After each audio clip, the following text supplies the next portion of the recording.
বস্তুনিষ্ঠ সত্য কথাগুলো জানতে চায় এই পত্রিকার মাধ্যমে, গণমাধ্যমের মাধ্যমে।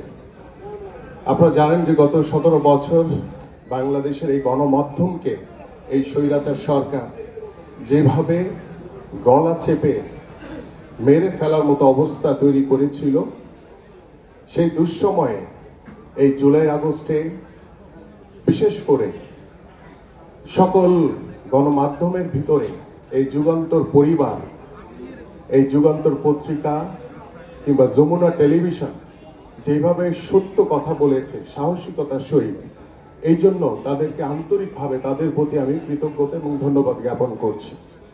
কারণ এই নির্যাতনের শিকার ছিলাম আমরা সকলে, এদেশের সাধারণ মানুষ, সকল রাজনীতিবিদগণ, বাংলাদেশের সকল সাধারণ মানুষ সহ সকল বরেণ্য রাজনীতিবিদদেরকেও এই স্বৈরাচার সরকার ছাড় দেয়নি।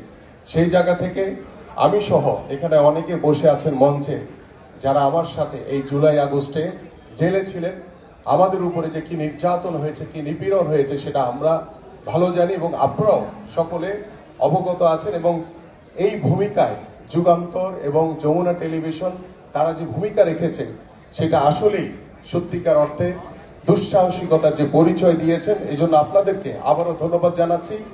যদি এই স্বৈরাচারের পতন না হতো তাহলে কি অবস্থা হতো সেটা একটু ভেবে দেখবেন। এবং বর্তমানে এখনো বিভিন্ন গণমাধ্যমে সেই আওয়ামী লীগের সেই স্বৈরাচারের দোসররা বসে আছে। এখানে আমাদের অনেক বর্তমান অন্তর্বর্তীকালীন সরকারের উপদেষ্টা সহ বিভিন্ন পর্যায়ে নেতৃবৃন্দ এখানে বসে আছেন।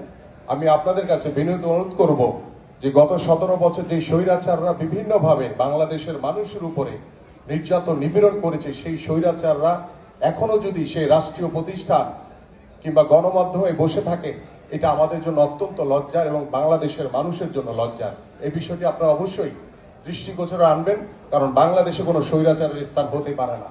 আপনাদের সকলকে ধন্যবাদ। আসসালামু আলাইকুম রহমতুল্লাহ। বাংলাদেশ জিন্দাবাদ, বাংলাদেশ জাতীয়তাবাদী দল বিএনপি জিন্দাবাদ।